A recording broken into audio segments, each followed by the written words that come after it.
राहुल गांधींच्या अमेरिकेतील आरक्षणावरील वक्तव्यानंतर भाजप आक्रमक। आज राज्यभरात आंदोलन करणार। भाजपचे बडे नेते आंदोलनात उतरणार।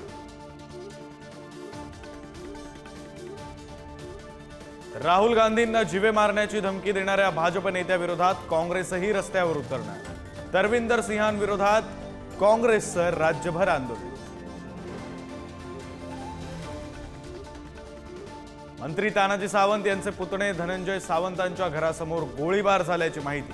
मध्यरात्री 12:37 दोन अज्ञात व्यक्तींनी दुचाकीवर येऊन गोळीबार केल्याचा सुरक्षा रक्षकाचा दावा। नागपुरातील ऑडी अपघातानंतर संकेत बावनकुळेचा घटनास्थळावरून पळ। पोलिसांनी डिजिटल रेकॉर्डर जप्त केल्याची माहिती। ड्रायव्हर अर्जुन हावरे आणि साथीदाराच्या शरीरात अल्कोहोल सापडल्याचं अहवालात स्पष्ट।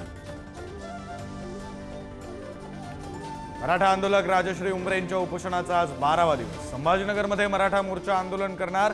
आरक्षणाच्या मागणीसाठी मराठा समाज आक्रमक।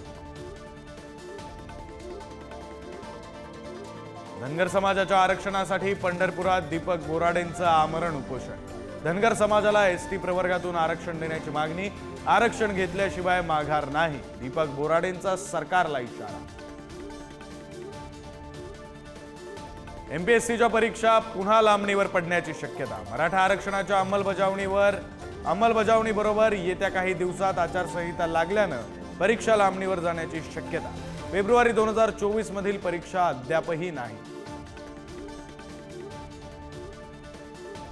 तब्बल 9 वर्षांनी मुंबई एसटी महामंडळ नफ्यात। मुंबईतील एसटी महामंडळाला यंदा 16,86 लाखांचा नफा। 31 पैकी 20 विभागांनी कमावला नफा। कोरोना काळात एसटीचा संचित तोटा 12,000 कोटींवर। अनंत चतुर्दशीसाठी मुंबईत पश्चिम रेल्वे सज्ज। चर्नी रोड स्टेशनला 38 फास्ट लोकल थांबणार। मध्यरात्रीनंतरही विशेष सोय। पुण्यात कोयता गँगचा हैदोस। कोयता तलवारी घेऊन टोळीचा दहशत माजवण्याचा प्रयत्न। हडपसरमध्ये मध्यरात्री अज्ञात टोळक्यानं पेटवली बस। उत्तर आणि ईशान्य भारतात पावसाचा धुमाकूळ। 36 तासांमध्ये 47 जणांचा मृत्यू। पुढील 3 दिवसांसाठी 14 राज्यांमध्ये अलर्ट।